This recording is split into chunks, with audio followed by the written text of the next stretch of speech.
Hello students, this is Siddharth Mehta. As promised, I am here with a video on ELET, how to manage time in ELET. So you have this exam on the coming Friday, 30th of July. Many students have asked me on the approach to solve the paper or approach to manage the time in those 90 minutes of the exam. Before I move ahead, let me tell you one thing.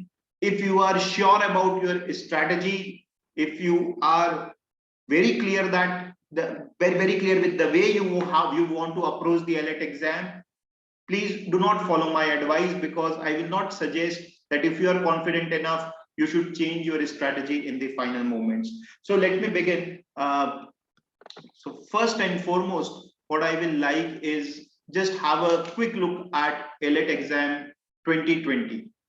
What all things I discuss will be based on this assumption that this year's paper will be also similar to exam 2020. I mean, the pattern, maybe few variations, but by and large, it will be same. That's my basic assumption. So if I look at the last year, excuse me, yeah, so English section had 35 questions, GK 35, legal 35, logical 35, maths 10, and this is expected to be same.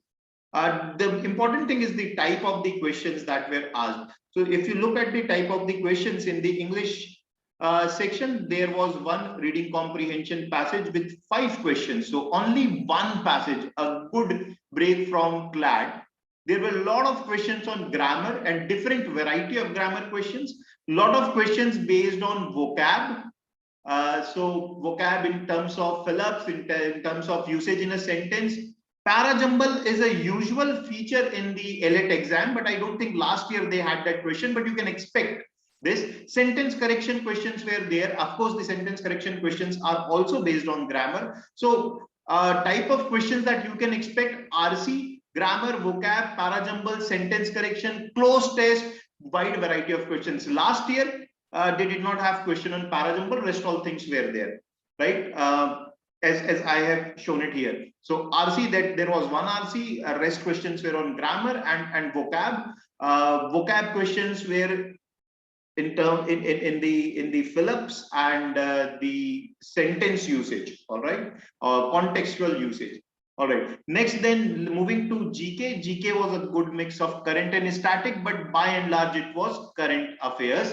And if I look at ELET 2020, it was not very weird kind of current affairs, mostly on the expected line. So if this happens, then it will be welcome change for you all after CLAT GK. All right, legal mix of reasoning and knowledge. So there were 18 questions in CLAT 20 based on reasoning and 17 based on knowledge. So usually the legal section of ELET has mix of both reasoning and knowledge. This can change. This bifurcation of 18 and 17 can change. Maybe it can be a 25 question in reasoning and 10 in knowledge. But important thing to know is that you can get knowledge question, legal knowledge questions also. Logical reasoning again has again it usually has both AR and CR, that is analytical reasoning and critical reasoning. Last year there were 28 questions on on analytical reasoning and 7 questions on critical reasoning. Again, this bifurcation can change. If critical reasoning comes more, then it should not be a problem area for you, because anyways CLAT is entirely based on CR.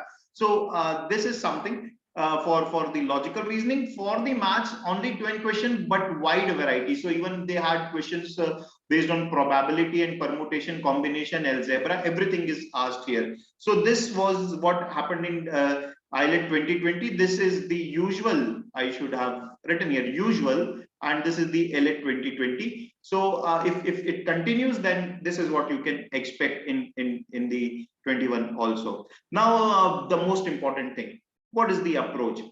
I will give you 3 approach to solve this paper. Approach number 1 is section wise. What do I mean by section wise? The normal you would have done in the CLAT exam, taking one section at a time, finishing it off and moving to the next section.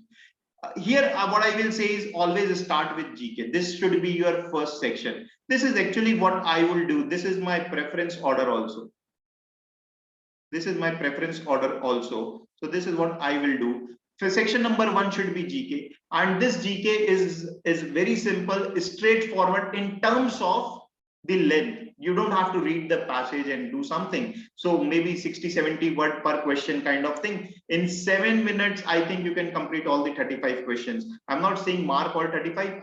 I'm saying that you can complete the 35 questions, whether you know or you don't know. You can mark it accordingly in your OMR. English section will not take more than 20 minutes if it is similar to what came in the 2020 exam, that is one RC passage, which would have taken you 5 to 6 minutes, and the remaining 30 questions based on vocab or grammar. So either you know them or either you don't know them. It anyways doesn't take that much time. So if it continues, then 20 minutes kind of time to English section. Then the legal section, 25 to 30 minutes of time, 35 questions. Logical reasoning, 25 to 30 minutes time, and quant, I will give less time, 5 to 10 minutes.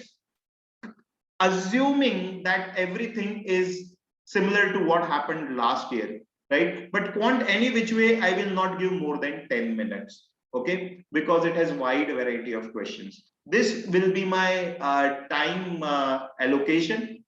This is approach number 1 that you can follow, picking up one section at a time, finishing it off, moving to next section. This is the usual way, a normal way of approaching the things. But in the exam like ELIT, this is one approach that you can actually think of. Approach number 2, based on the type of questions. So if you look at the ELIT exam, basically questions can be said that either they are knowledge based or they are reasoning based. So what do we mean by knowledge based questions? Are those 35 questions of GK, those 17 questions of legal, and those vocab and grammar questions of English. So the ELIT 2020 exam had this GK 35 questions, purely knowledge based, English 20 questions of grammar and vocab, purely knowledge based. Now what I am saying is that you can attempt these questions first. Why? Because with these questions, the good thing is that either you know the answers or you don't know the answers. Immediately you read the question and you know whether you will attempt it or not attempt it. So you will not be wasting time here. So there are roughly around how many questions? 35, 20, 55, and roughly half the paper, around 70-72 questions last year were based on knowledge. So half the paper can be solved in 30 minutes. Either you know them, either you don't know them, whatever the case is, but you know in 30 minutes time you can see through this question. The worst part is that time is over and you're not able to see the legal knowledge questions. So please, I mean, this can be one approach that you can follow. So first 30 minutes you can do this, all the knowledge based question. Of course, you have to hop between the sections in such case, and the next 60 minutes you can then do the reasoning based questions, I would say, which is 5 questions of reading comprehension, considering only one passage comes, 18 questions of legal knowledge, logical reasoning. Logical reasoning is based on that, and of course maths is also based on the, I shouldn't say maths is based on your reasoning skills, but then just I should say that it actually, of course, it is mixture of knowledge and aptitude both, right? So I will say that, say, maths is a mixture of your knowledge and aptitude. All right, so you can look at it this way: first knowledge based question, then the reasoning based question, and then the knowledge aptitude based question of, say, maths, right? In that also, if I'm giving 60 minutes to these things, what I will do is, first and foremost, I will solve RC. That will be my first preference. So first is my RC. Then the 18 questions of legal, I should try to attempt in 20 minutes. I'm not saying that this number is fixed. Just on the basis of last year, I'm saying whatever comes, I will try to knock it off in 20 minutes time. Post that, you should look to solve the 1-2 line critical reasoning question, like questions on syllogisms, questions on a statement and assumption, a statement and argument. Why? Because these questions can be solved quickly. Of course, your accuracy can suffer, but these questions can be solved quickly. Then I will suggest you to do the analytical reasoning puzzles, the caselets. Please remember, these can be your speed breakers. We actually sometimes end up giving more time because we believe that we can solve the question, and once you spend 3-4 minutes time and you are not able to solve the question, you end up giving more time to it, just with the belief that now I have given 4 minutes, I need to give more time. Beware of that fact. However, I'm suggesting it to solve before the single questions of AR, because if you are able to crack it, you will get 5-6 questions right at one go. Then after the AR puzzles, you should solve the single questions based on blood relation, direction. Coding, decoding is definitely something that you should solve at last, because coding, decoding, or number series also I will include here, number series or alphabet series. I mean, sometimes they take a lot of time, so better to solve it towards the end. And the last part of the reasoning should be passage based critical reasoning, because herein you will be given one passage and only one question will be asked. So it is better to solve other questions before that. And of course, the last section is the quant section. So 5 to 10 minutes for quant, whatever thing you know, attempt that.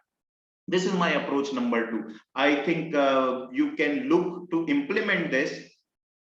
And this is my approach number, I should say this is my approach number 3, which is hybrid. What do I mean by hybrid? Is hybrid of 1 and 2. So what you need to do here is 1 plus 2. So if you say that, of course, GK you will solve first, then in the English, the second section, first solve the questions based on vocab and grammar, and then the answer. Then when you move to the legal section, first solve the legal knowledge and then the legal reasoning.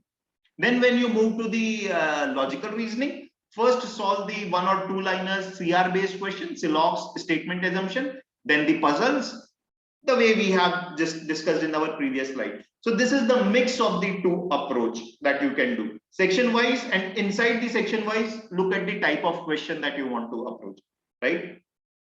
Things to do. So I've given you 3 approaches. Now, what are the things that you need to do? Of course, scan the paper. Now, scan the paper and check whether it is similar to the previous year pattern, or similar to what you were expecting, or is there any change?